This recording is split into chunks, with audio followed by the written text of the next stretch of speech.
It's the Ralph Nader Radio Hour. Stand up, you've been sitting way too long. Welcome to the Ralph Nader Radio Hour. My name is Steve Scrovan, along with co-host David Feldman and the rest of the team. Hello, David. Good morning. And, of course, the man of the hour, Ralph Nader. Hello, Ralph. Hello. This is a program, listeners, you will not find redundant concerning what's going on and what has gone on between Israel and the Palestinians. That's right, Ralph. On today's program, we welcome back a guest who's done the show a number of times before. We're going to be joined by author Miko Peled. Longtime listeners may remember Mr. Peled as the general's son. His father was one of the heroes of the 1967 war, and his maternal grandfather was one of the signers of Israel's Declaration of Independence.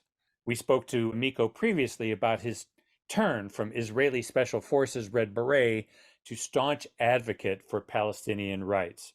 Mr. Peled is going to debunk many of the justifications the Israeli government gives for the bombing and ground assault on Gaza, and much of the doublespeak it uses, phrases such as existential threat, human shields, terrorist organization, anti-Semitic, and on and on. And also, Ralph is going to pay tribute to former First Lady, the late Rosalind Carter. And as always, somewhere in the middle, we'll check in with our steadfast corporate crime reporter, Russell Mokhiber. But first, in our ongoing coverage of the Israeli-Palestinian conflict, let's speak to the general's son, David. Miko Peled is an author, writer, speaker, and human rights activist living in the United States. He is considered by many to be one of the clearest voices calling for justice in Palestine, support of the Palestinian call for boycott, divestment, and sanctions, BDS, and the creation of a single democracy with equal rights in all of historic Palestine. Mr. Peled was born and raised in Jerusalem. His grandfather was a signer of the Israeli Declaration of Independence, and his father was a general in the 1967 war. Welcome back to the Ralph Nader Radio Hour, Miko Peled. Great to be with you. Thank you for having me. Yeah, welcome back again, Miko. I thought we'd do something new that a lot of the progressive press has not really covered and go through one by one the Israeli government justifications for what they're doing. So I hope you'll indulge us in this examination and get your views on it. The first thing the Israeli government does is say Hamas started this on October 7th, and we're just retaliating. Your response? Palestinians could not have possibly started this since the Palestinians are engaged in resistance. Resistance is always a response to oppression and occupation. Nothing ever is initiated by resistance. Resistance is always a response. So it's absurd to claim that somehow Palestinians have initiated this war. The war began 75 years ago when the Zionist movement declared war on the Palestinian people and began a brutal campaign of genocide and ethnic cleansing that has been going on since, for 75 years, since before the State of Israel was established, actually. The State of Israel, as we know, because Amnesty International, produced a report last year, has been engaged or has been in de facto crime of apartheid, which is a crime against humanity. So Palestinians have been subjected to apartheid, which is a crime against humanity. They've been subjected to ethnic cleansing and to at least genocidal policies for 75 years. So to somehow claim the Palestinians, when they resist this horrific reality in which they live, are starting a war is, it's ludicrous, it's absurd. Uh-huh. The second thing that the Israeli government says is they have to go full bore into Gaza because Hamas is an existential threat to Israel. Your response? Well, let me just backtrack. I mean, the claim that somehow what the Zionists have done or are doing in Palestine is somehow a response to or result of the Holocaust is not true. I mean, the plans and the beginning of the execution of the ethnic cleansing of Palestine and the Zionist takeover of Palestine started long before the Holocaust. And very few Israelis are actually descendants of Holocaust survivors. Very few Israelis have any connection to the Holocaust at all. So it's often used as an explanation, but it actually historically is not true. The Zionist movement designs on Palestine began long before the rise of Hitler or the Holocaust. So I think that's important to put that in perspective. How about Hamas being an existential threat to Israel? Well, let's start with this. Palestinians have never had a military force. They've never had an army. They've never had a tank. What they have had over the years are small militia groups, small guerrilla groups, very small militias that engaged in resistance. To say that any small resistance group, particularly coming out of the Gaza Strip, which is one of the poorest and most oppressed areas on earth, is an existential threat to a state that has one of the largest and best equipped and best trained armies, which I refer to as a terrorist organization, but armies, including nuclear weapons.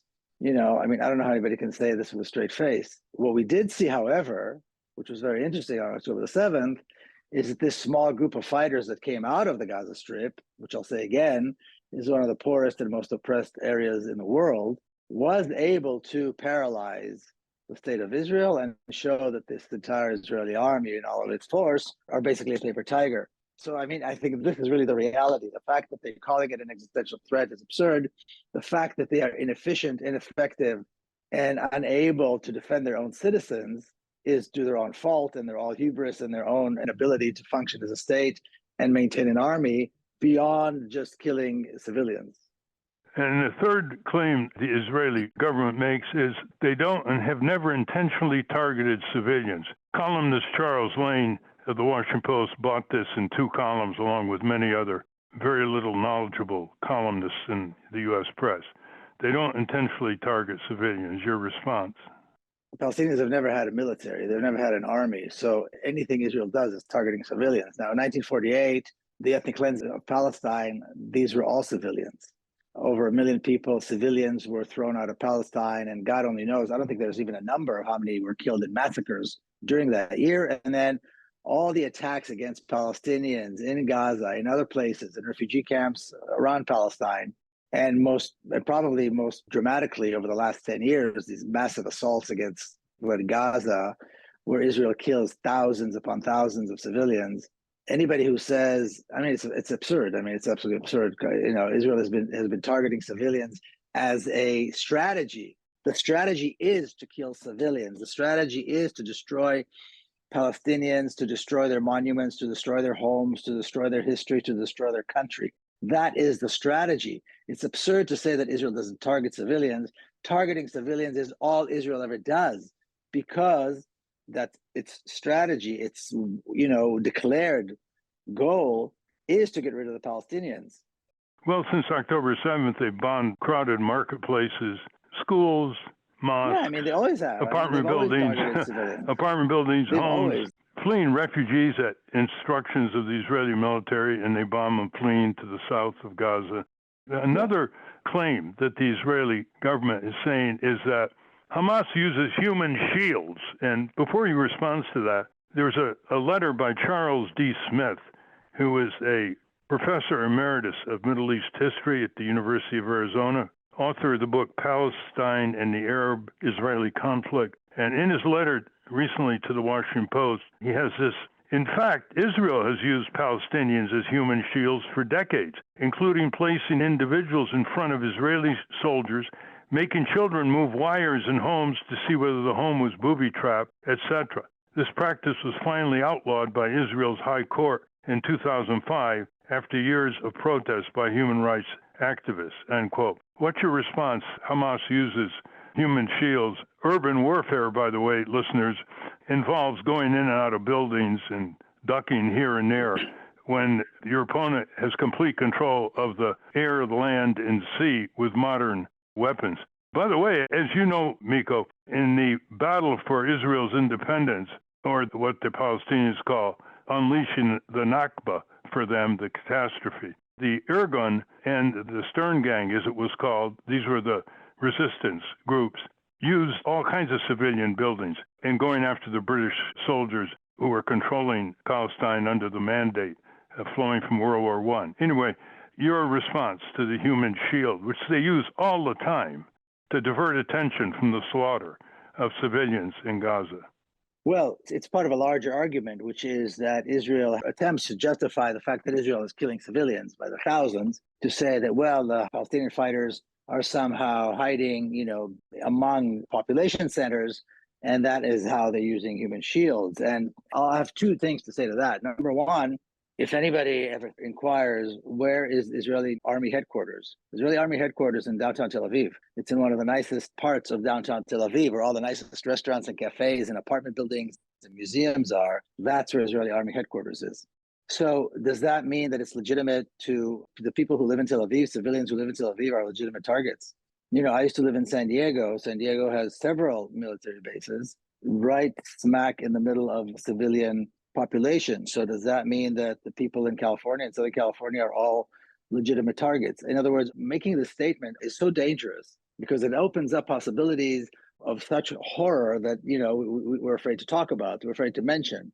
So that's the first argument. The second argument that I would make is that the notion that it's okay to kill civilians, it's okay to harm a child because maybe there's some, you know, fighter or somebody who lives or is hiding, you know, in their home or next to their home or under their home. The notion that that justifies killing civilians is absolutely grotesque.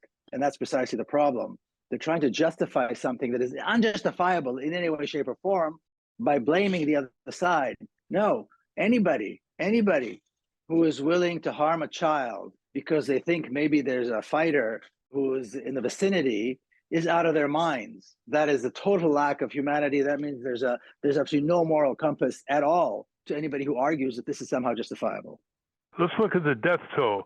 The Hamas Health Ministry, they only counted the deaths that were registered in hospitals and morgues in the first few weeks, and they reached 11,000 dead. But of course, people are dying, children are dying under the rubble, they're dying from disease, they're dying when ambulances are blown up, they're dying in their apartment buildings, in shelters and schools, etc. But the press and Hamas doesn't seem to be that concerned about a huge undercount in the death toll, not to mention the injury and spreading diseases because there's no medicines.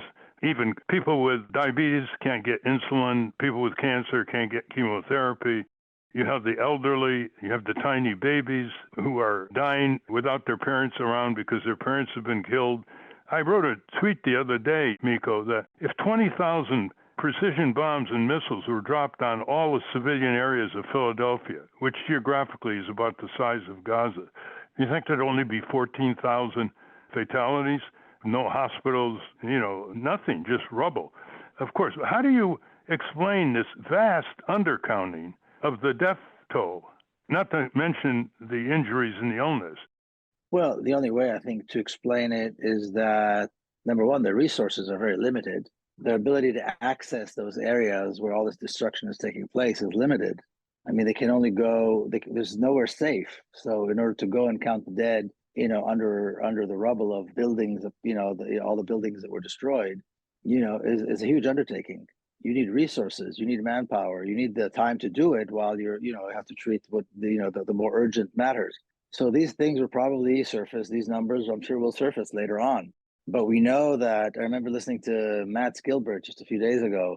He and I were in Jordan at the same time a couple of weeks ago. And he was He's a Norwegian doctor. Right. Matt Gilbert is a Norwegian doctor who's been working in Gaza and working with Palestinians for decades. And he has very strong connections to the Ministry of Health in Gaza and to the doctors who work at the various hospitals in Gaza. And he was talking about that there were over 2,000 children who were not accounted for, which means they are buried somewhere in the rubble, you know, either dying a slow, horrifying death or crushed to death by, you know, by the buildings. And so you need resources for this. The authorities in Gaza barely have the resources to do what needs to be done urgently and deal with this savagery that they've been subjected to. So I'm sure these numbers will surface later on. I mean, so some of the things I'm sure they have more urgent matters to deal with right now. All right. The next argument is Israel's a democracy and the press and media is free to cover whatever they do in Israel or elsewhere in Gaza. Well, there have been 52 journalists since October 7th in Gaza killed by Israeli firepower, including some of their entire families. And that's the figure as of November 20, which sets an all-time record in any 7-week period since the Society of Journalists started covering journalist deaths 30 years ago. Describe the media attention. Gideon Levy told us he hasn't been allowed to go into Gaza for many years. Can the media go in? Are they just embedded? Are they excluded? What's going on? Well, my understanding is that Israel is not allowing media into Gaza, and that there are a select number of Israeli journalists who are embedded with the forces, and they are the only ones who are allowed to report. So that's the reality right now. This is not the first time this has happened. I mean, after the massacre in Jenin in 2002, it was the same thing. Israel did not allow journalists to go in for a very long time. So that, that puts that to rest. In terms of Israel being a democracy, that has never been true. Israel has never been a democracy. It's been an apartheid state. Again, I'll refer the listeners to the Amnesty report of last year. Israel has been engaged in apartheid and committing the crime of apartheid since it was established. And so you can't claim to be a democracy and when you're practicing an apartheid regime. The fact that certain segments of the population you govern have privileges doesn't make you a democracy. And so that, I think, needs to be put to rest as well. Israel was never intended even to be a democracy. Or the other claim is that Hamas is vulnerable to being exterminated because it is a terrorist organization. But, of course, people in Israel know that Netanyahu, for years, has had a strategy to break up any two-state solution with the Palestinian Authority by supporting and funding Hamas. Hamas was fostered into larger impact by both the U.S. and Israel in the 1980s, by the way, listeners. But in 2019, quoted in the New York Times by Roger Cohen a few days ago, he was quoted telling his own Likud party that our strategy is to support and fund Hamas. I mean, why isn't that resonating politically in Israel? That's fairly well known, isn't it? They're supporting what they call a terrorist organization. I don't believe that's true. I don't believe that Israel had anything to do with the creation of Hamas. The history of the creation of Hamas is that it was the first intifada, and the Islamic movement decided it was time to join the resistance, and they established the Islamic Resistance Organization, which was Hamas, and they began operating immediately as a resistance organization. And then throughout the first intifada, throughout the 90s, and so on, and to this day, they have been operating as part of the Palestinian resistance. I don't believe that it's true that Israel had anything to do with that, although I believe the claim to do it has been put out there in order to attack Hamas and to take away its legitimacy as a legitimate Palestinian organization. It's one of many tactics that have been put in place to delegitimize the authenticity of Hamas as a legitimate Palestinian resistance. I don't think anybody in Palestine believes that it was either. Well, you're right. They didn't start Hamas. It was an offshoot of the Muslim Brotherhood. But they began seeing it as a counterweight to the secular Palestinian Liberation Organization, the PLO, the U.S., that is, in Israel. Now, are you saying that Netanyahu was not telling his Likud party the truth, that he really hasn't been supporting and funding Hamas over the recent years? Absolutely not. I think, again, these are all attempts to attack Hamas and to delegitimize it in the eyes of Palestinians, as though Palestinians would believe what Netanyahu is saying over what they know and they've seen with their own eyes and heard with their own ears. So I don't believe that for 1 minute. And again, I know that there's this conversation about these are two factions, but I don't believe for 1 minute that Israel or the U.S. funded or supported Hamas in any way, shape, or form. And there's a history. I mean, these things are well known. The actions of these organizations, of the different groups within the Palestinian resistance, are well known. The last claim is the perennial. This is the one that helps freeze Congress.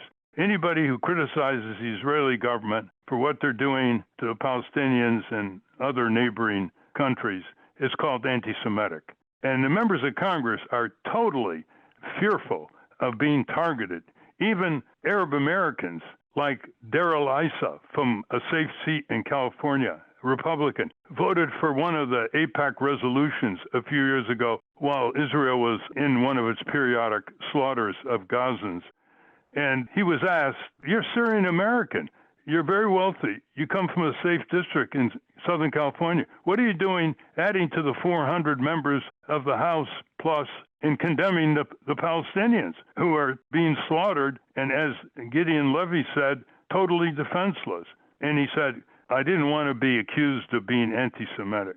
Give us your response on the cheapening of that phrase, given its origination in the Russian pogroms and the Nazi Holocaust.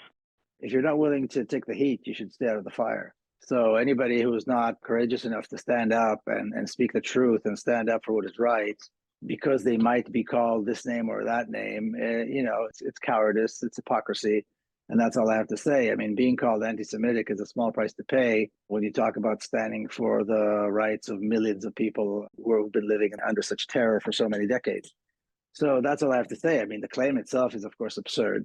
It has nothing to do with anti-Semitic, but the Zionist movement, this has been a strategy, that goes back, decades and decades, to always use that threat and always, call people anti-Semitic when they are opposed or when they reject, or even when they oppose slightly the Zionist agenda. This is nothing new. Of course, it's been hyped recently with a new definition of anti-Semitism and so forth. But this is something they've been using for a very long time, and it's time to call their bluff and say, it's absurd. It's, the racist people who are pushing forward a racist agenda, which is Zionism, who are supporting an apartheid state, which is based on racial discrimination and genocidal policies, they dare to accuse others of racism. If that isn't the worst kind of crazy, I don't know what is.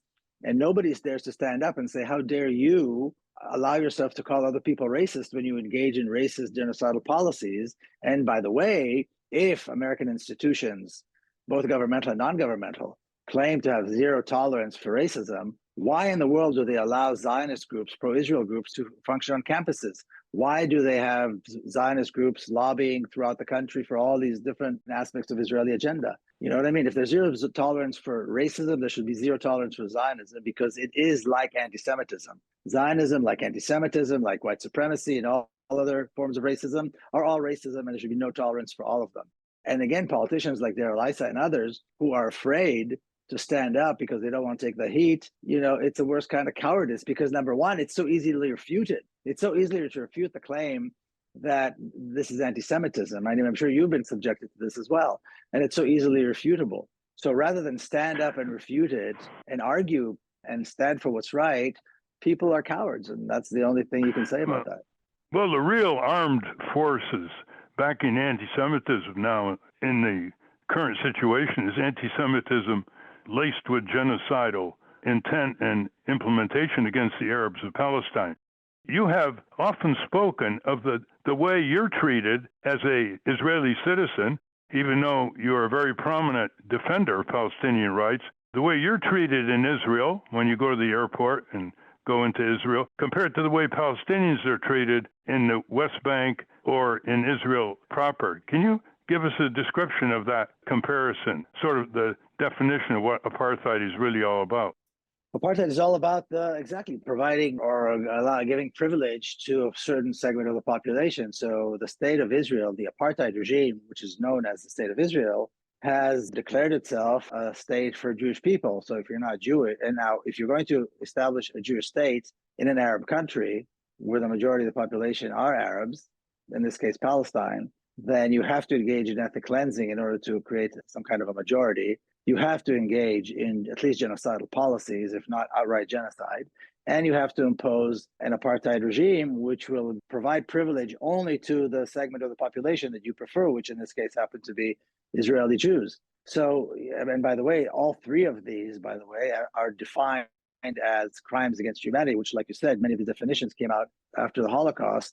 And here we are 3 years later after the Holocaust, and the world allows these crimes against humanity to take place in Palestine against Palestinians. So when I land, of course, I have an Israeli, by the way, this has changed recently. I can talk about that if you want. But, normally when I land with a passport and I go right in. And when I get arrested, which I think is even more interesting, when I get arrested in the West Bank, standing with my Palestinian sisters and brothers, my treatment is with kid gloves. And I usually go home at the end of the day, or worst case scenario, I spend, 24 or 36 hours in a jail cell. Palestinians get beaten, get thrown in a cell, and nobody knows when they're coming home. It's a completely different reality. Israelis get, all the water they need. Palestinians, the entire Palestinian population in Palestine receives only 3% of the water supply throughout the entire country. And today, Palestinians are the majority of the population. Home demolitions for Palestinians within the Palestinian citizens of Israel. We're talking about tens of thousands of homes being demolished and home demolition orders, that exist, in homes of Palestinian citizens of Israel. And not one of these cases of home demolitions applies to Israeli Jews. And you would think, so Israeli Jews never build without a permit? Is that even possible? I know for a fact that that's not true. So, I mean, it goes on and on and on. There's policy, there's law, and then there's just the reality. The reality is sometimes just the way it is. Nobody needs to pass a law. Everybody understands that, water supply goes to the Jews. That's the way it is. Palestinians have water issues. It's not our problem. Miko, is it true that Palestinians cannot legally collect rainwater in cisterns because rainwater considered the property of Israel? Yes, and they can't dig wells. They're not permitted to dig wells on their own land. The water is the property of the state of Israel, and it distributes it very effectively. When you consider how small the country is and how very often the Israeli settlement is across the street from a Palestinian community, and one gets all the water they want any time of day, any time of day, and the other across the street get maybe 7, 8, 10 hours of water per week. And how you do that, you need a very sophisticated system to do that. And here we are, Palestinians only get 3% of the water, and that's how it's done. So it's a kind of discrimination that, it defies any kind of reason or logic other than to say this is an apartheid state, we are privileged. And by the way, if you want to kill people without using, spending money on a bullet, then denying them water is a sure way to do it, and denying them electricity and denying their hospitals resources is a sure way to do that. So I think that's part of the genocidal policies that are taking place. Two questions before we go to Steve and David. What do you think the end goal is of the invasion of Gaza? I don't believe there's any planning or any strategy behind this whatsoever. This is pure revenge. What we're seeing is vengeance of a military force in a state that have been humiliated. And just like any bully, any gangster who's been humiliated, they take it out on the weakest people they can find, people who cannot defend themselves. That's what we're seeing. I mean, there's no strategic thinking behind this. There's no planning behind this. This is revenge. And this is the Israeli government who, again, was found to run a country that has no defenses whatsoever. It cannot provide even the minimum defense to its citizens, as we saw on October the 7th. Half of the country was occupied by these Palestinian fighters.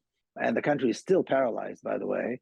This is an act of revenge. And to say to the people, to their constituents, look what we're doing. We're finally letting them have it by murdering all these people and killing Palestinians, which is what Israelis have been asking for.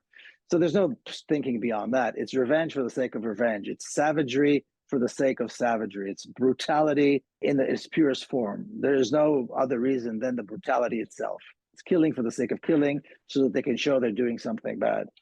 And the Israeli government is turning on many of its own people who are dissenting, speaking out, firing them, arresting them. And even in this country, the police tactics are being imported because of the dissent and resistance against what Congress and Biden have been doing, full-throated support without conditions, without even meeting requirements of human rights and only weapons to be used for defensive purposes in federal law. They're disregarding that in Congress and the White House.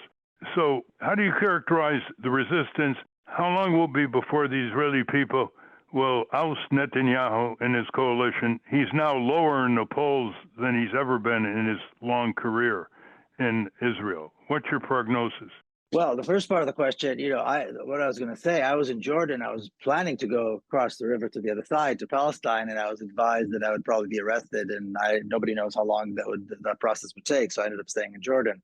Here in the United States, students are being arrested on campuses. At Dartmouth, they arrested activists. I was at an event in University of Indiana just a few days ago, and the students had to occupy the room because the administration canceled the event on them. And thankfully, the students were bright enough and courageous enough to just occupy the room and insist that the event go ahead. So, I mean, we're seeing terrible, terrible things, both done to Israelis who dare to dissent. And we're talking about even just the families of the prisoners that were taken by the Palestinians that are now in Gaza. Even their family members, when they protest and demand release, they're beaten up and called traitors. I don't believe that Netanyahu is going anywhere. I think Netanyahu is going to stay in power for a very long time. Number one, there is no opposition, so there's really nobody else to vote for. Number two, he's doing exactly what Israelis want him to do right now, which is exact this brutal revenge against the Palestinians.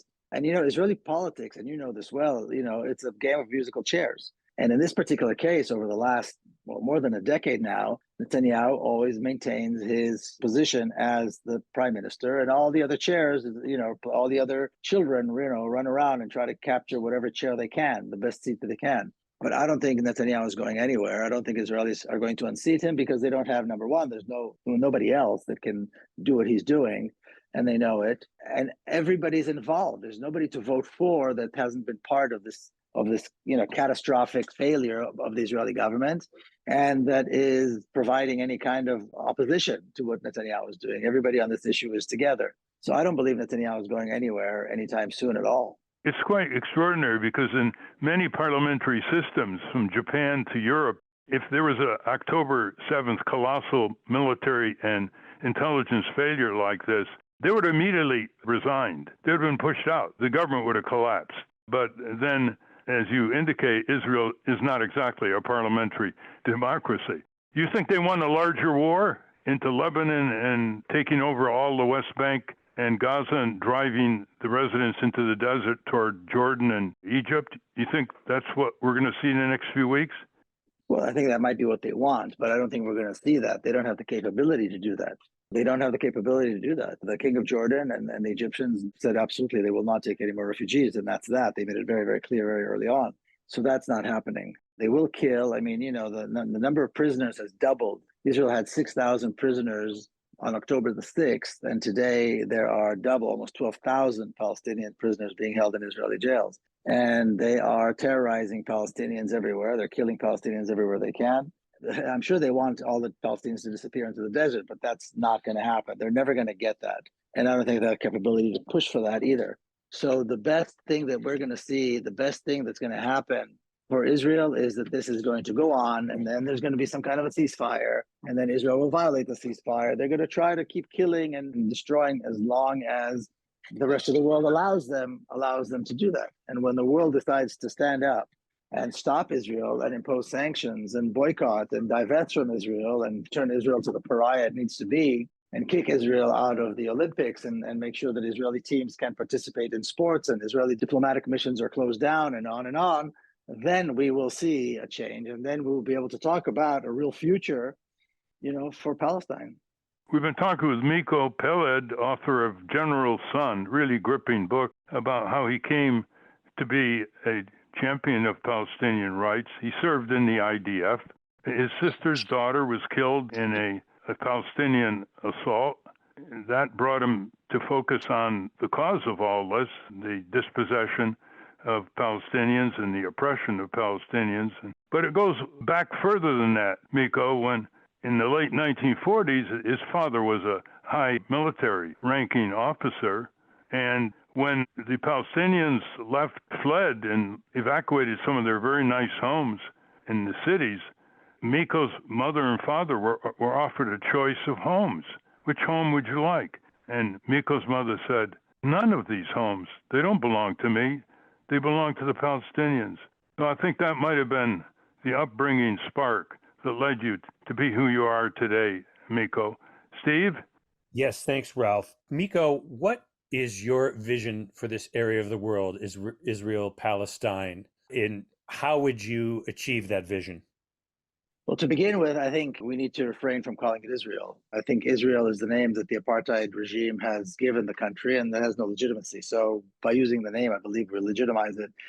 I believe the future for Palestine and the future for Israelis and Palestinians can be a future of peace, but not under the apartheid regime. I think once the international community works to dismantle the apartheid regime, like I said earlier, through sanctions and serious boycotts and so forth, then we will, in a post-apartheid, in a free democratic Palestine with equal rights, the possibility of peace between Israelis and Palestinians can materialize. So I think it's important the way we frame the question needs to be not whether someone is pro-Palestinian or pro-Israeli. Pro-Israeli is pro-apartheid and pro-racism and pro-violence. Pro-Palestinian is pro-justice, liberation, and equality. And so if you support equality, if you support freedom, if you support human rights, then you also support the possibility of peace between Israelis and Palestinians. And that's what it means to be pro-Palestinian. If you support the other side, then you're supporting racism and violence. So that should be the question. Does somebody believe in racism and violence, or does somebody believe in equality, freedom, and justice that will lead to peace? And I would frame it that way. And I think that people of conscience all around the world who are willing to stand up for justice and equality and freedom can help bring about this peaceful resolution and reality of peace for Israelis and Palestinians.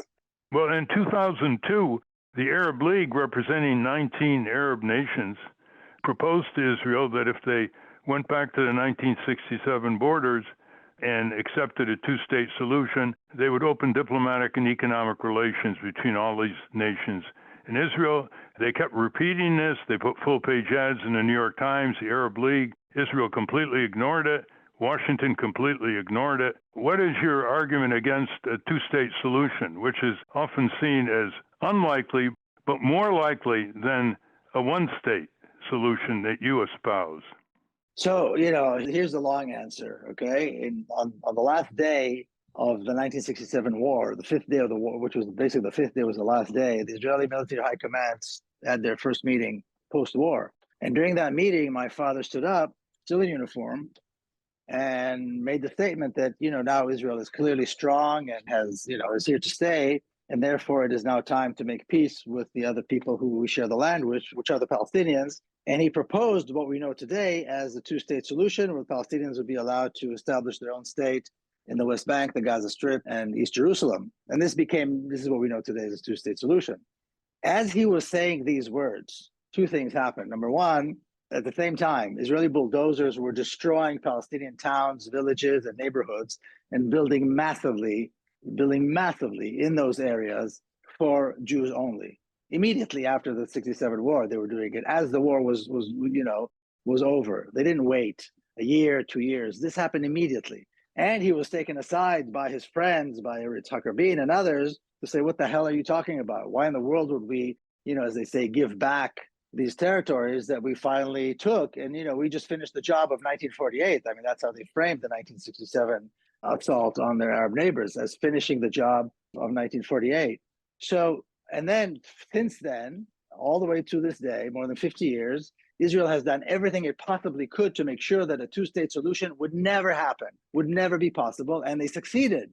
Israel established a single state over all of historic Palestine. It's the apartheid state known as Israel. Israel is the one that established a single state, not the Palestinians. Of course, the Palestinians have been talking about a democratic state with equal rights on all of historic Palestine. Israel created an apartheid state with rights only for Jews over the same piece of land. So Israel can't now complain and say, well, we want a two-state solution. The two-state solution is not a possibility because there's no partner on the Israeli side to this, number one. Number two, why in the world should Palestinians agree to a two-state solution? Why in the world would Palestinians agree to accept anything but all of Palestine free and democratic, with mechanisms to allow the right of return to take place? It's an absolutely absurd idea. It was an absurd idea from the beginning. It was maybe naive on my father's part, I'm not sure. But Israel made it clear that it was never going to allow it to happen. And they, this is the reality today. There's a single state in Palestine. So the question is not one state, two state. The question is the nature of the one state. Is it going to be an apartheid violent state, as we see now, or to transform it by dismantling the apartheid state and pushing for a free democratic Palestine with equal rights on all of historic Palestine? These are the choices. The two-state solution is not a choice. It's nothing. It does not exist. And it will never exist because the entire country is a single state.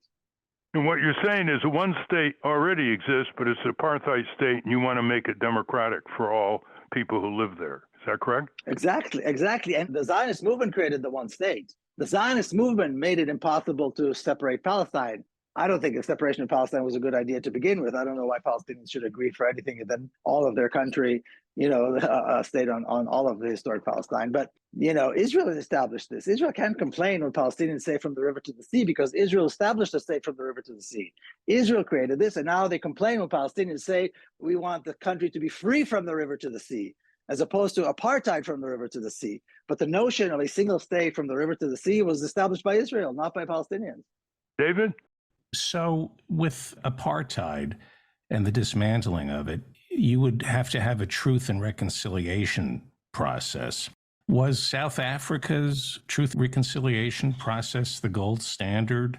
And could Israel, in order to start a one-state solution, could a truth and reconciliation commission begin? I look at the settlers, and there are some settlers who celebrate the birthday of Yitzhak Rabin's assassin. I hate to use the word realistic, but how realistic is a one-state solution given the intransigence, and I would say on both sides, grudges that are on both sides. Would a Truth and Reconciliation Commission work?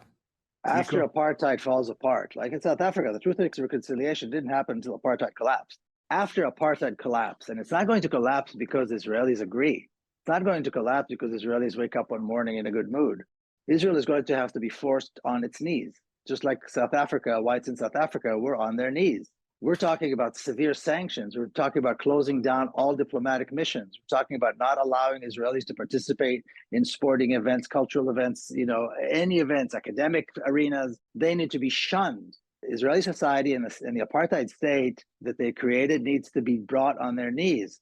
Once that happens, and one person, one vote elections take place on all of historic Palestine with equal rights, and a new establishment, a new government is in place that represents all the people, then we can talk about truth and reconciliation. Then we can talk about how we create, how we heal the wounds. Is there a Nelson Mandela? Or There are thousands of Nelson Mandelas, thousands of them. When Israel releases the prisoners and one person, one vote elections are called up, political parties will take place, will be formed. I'm guessing probably 20, 25 political parties will be formed. People will vote for the best people, the best candidates that they believe will serve them. And we will have a free and democratic Palestine. I don't think we need a single figure. I think having a single figure has been proven itself to be not so good in most cases, because people who lead revolutions are usually not the best leaders, the best political leaders. Miko, you've been all over the United States. Are you encouraged by the level of resistance by groups like Jewish Voice for Peace, Palestinian solidarity groups, student groups? It's something you haven't seen in past wars. Well, we've seen it as a result. There's always a response. After Israeli assaults on Palestinians, we do see protests. But I think the problem is that people are not accustomed to ask to give Palestinians what the Palestinians deserve. So the ask in all the protests that I've seen now taking place is ceasefire. That should not be the ask. After the enormous sacrifice that Palestinians have, the enormous sacrifices the Palestinians were forced to make, after the brilliant, described by Israeli generals as a brilliant military operation by Palestinian fighters from Gaza, Palestinians deserve nothing less than the lifting of the siege, release of all prisoners, and the dismantling of the apartheid state. Nothing less than that should be demanded. And all we're seeing people talk about is ceasefires. Those ceasefires is some great accomplishment. Ceasefire does not provide the possibility of a future where this is not repeated. What needs to be demanded now is a political solution that will ensure the safety and security of Palestinians. And that is never part of the conversation. A ceasefire does not secure the life or the security of Palestinians, because we know Israel will violate it a week later. So what the demand that needs to be made and is not being made, it is not being made by any of the protests that we've seen, is a permanent end to the violence against Palestinians, a permanent guarantee to the safety and security and freedom of Palestinians. Billions of dollars invested in the Gaza Strip to help heal Palestinians and rebuild their homes and rebuild their lives.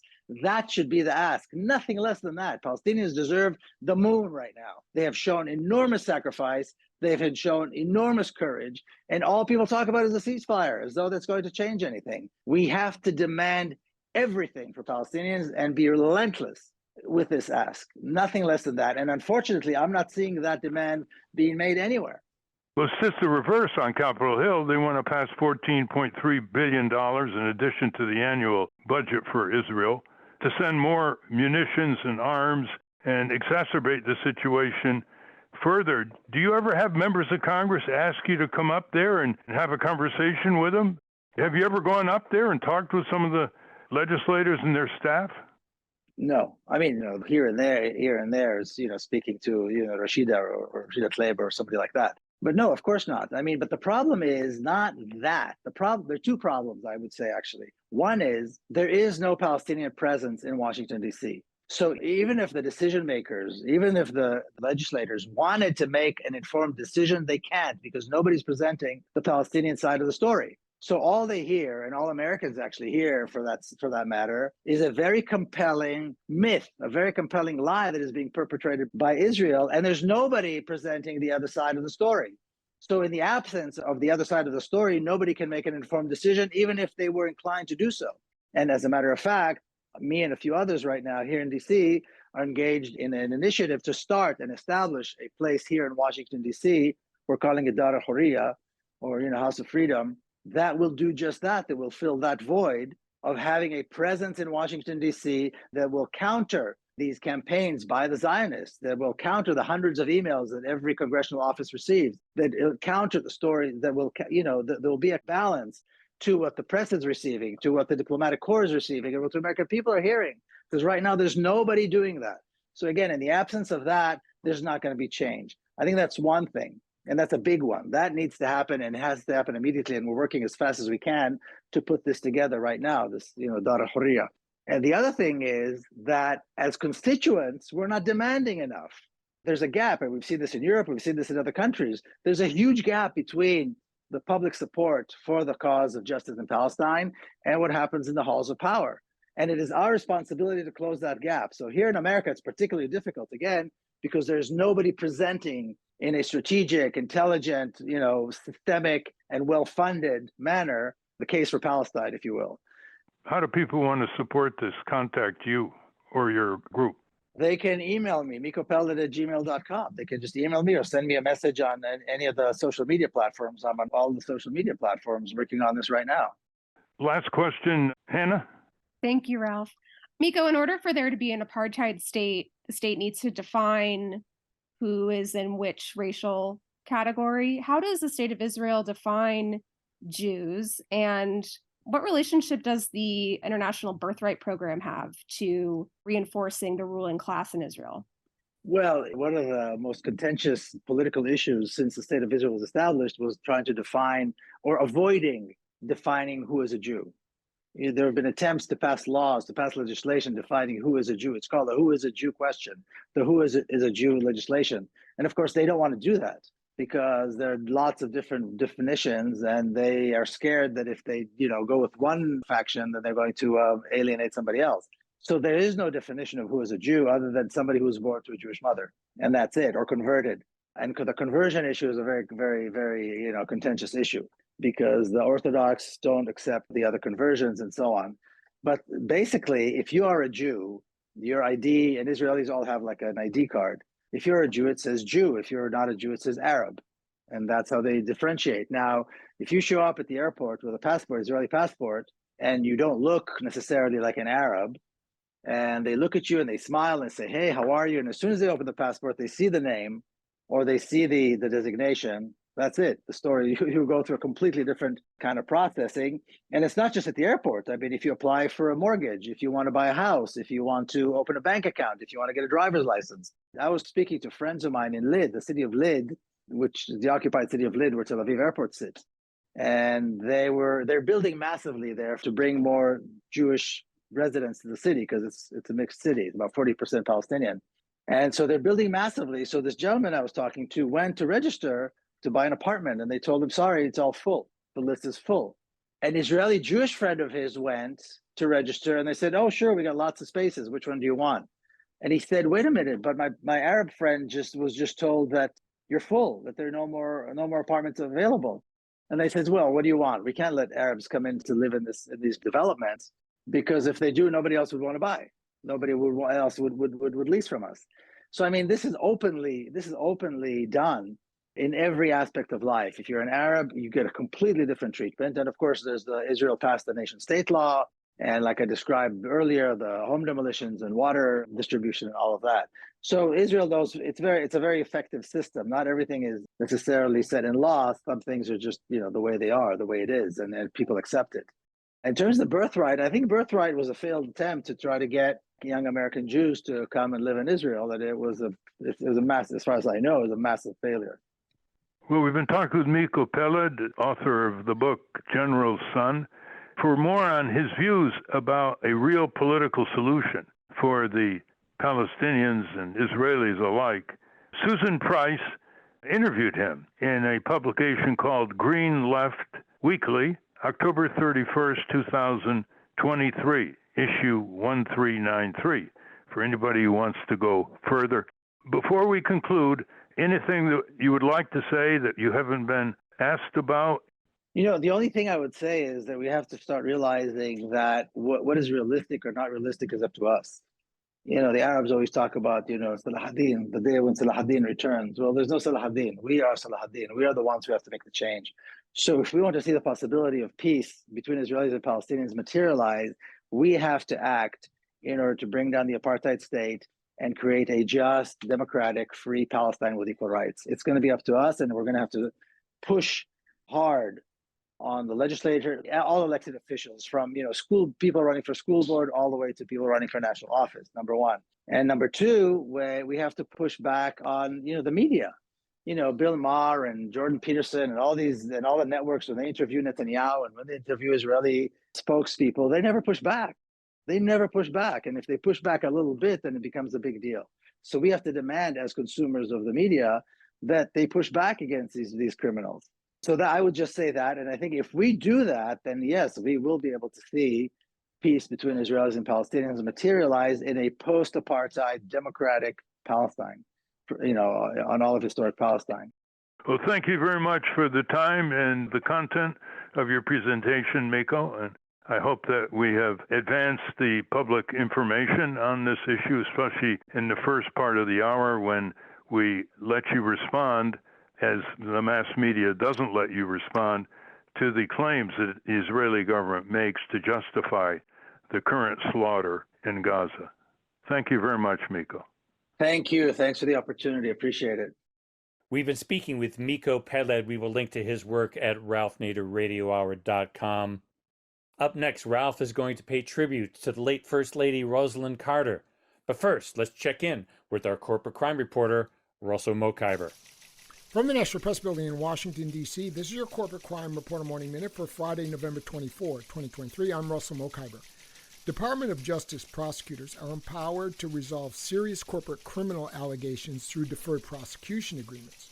But in a new paper, Texas A&M law professor Peter Riley argues that these agreements should not be permitted when corporate misconduct causes people to lose their lives.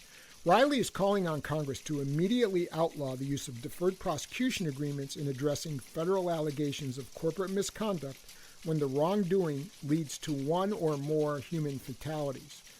Riley said the deferred prosecution agreement in the Boeing case, for example, was unjust. To date, Congress has failed to draw any boundaries limiting the Department of Justice's use of such agreements as a tool in resolving allegations of corporate malfeasance. For the Corporate Crime Reporter, I'm Russell Mokhiber. Thank you, Russell. Welcome back to the Ralph Nader Radio Hour. I'm Steve Scrovan, along with David Feldman and Ralph. Ralph, before we go, we all heard the news about the death of Rosalind Carter, the First Lady during the Jimmy Carter administration, and you had something you wanted to say about that. Well, I've always thought Rosalind Carter set the standard for First Ladies. I first connected with her and Jimmy Carter after a reporter called me when Jimmy Carter was running for president in 1976. And he said, "You know what Jimmy Carter just said?"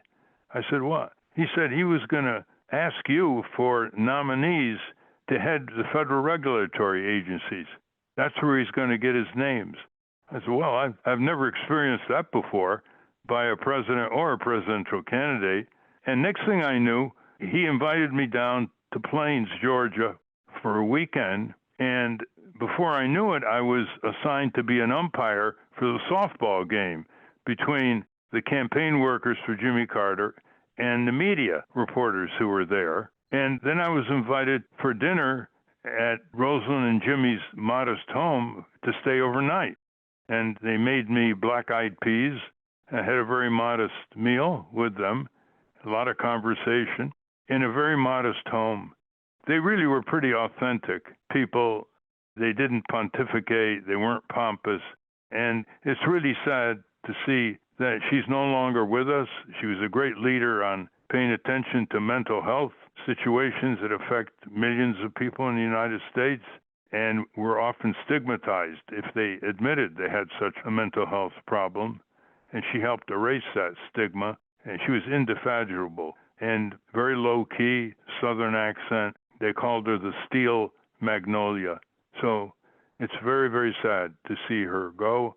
And this was a marriage of all marriages, 77 years of marriage between Jimmy Carter and Rosen.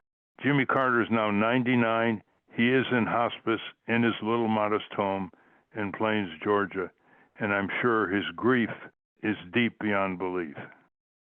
Well, thank you for that, Ralph. I want to thank our guest again, Miko Peled. For those of you listening on the radio, that's our show. For you podcast listeners, stay tuned for some bonus material we call The Wrap Up, featuring Francesco DeSantis, and in case you haven't heard, a transcript of this program will appear on the Ralph Nader Radio Hour Substack site soon after the episode is posted. Subscribe to us on our Ralph Nader Radio Hour YouTube channel. And for Ralph's weekly column, it's free. Go to nader.org. For more from Russell Mokhiber, go to corporatecrimereporter.com. The American Museum of Tort Law is going virtual. Go to tortmuseum.org to explore the exhibits, take a virtual tour, and learn about iconic tort cases from history. We have a new issue of the Capitol Hill Citizen. It's out now. To order your copy of the Capitol Hill Citizen, Democracy Dies in Broad Daylight, go to capitolhillcitizen.com. And remember to continue the conversation after each show. Go to the comments section at ralphnaderradiohour.com and post a comment or question on this week's episode. The producers of the Ralph Nader Radio Hour are Jimmy Lee Wirt and Matthew Marin. Our executive producer is Alan Minsky. Our theme music, Stand Up, Rise Up, was written and performed by Kemp Harris. Our proofreader is Elizabeth Solomon. Our associate producer is the invaluable Hannah Feldman. Our social media manager is Stephen Wendt. Join us next week on the Ralph Nader Radio Hour when our guest will be patriotic millionaire Chuck Collins to discuss his new report, The True Cost of Billionaire Philanthropy. Thank you, Ralph. Thank you. The new issue, Capitol Citizen, is out. It's got two short bills that you might want to support that would change Congress like never before. It probably will poll behind these two bills in the 90s with great left-right support. For a copy or many copies, go to capitolcitizen.com. For $5 or more, you'll get this print-only 40-page newspaper sent to you immediately, first class.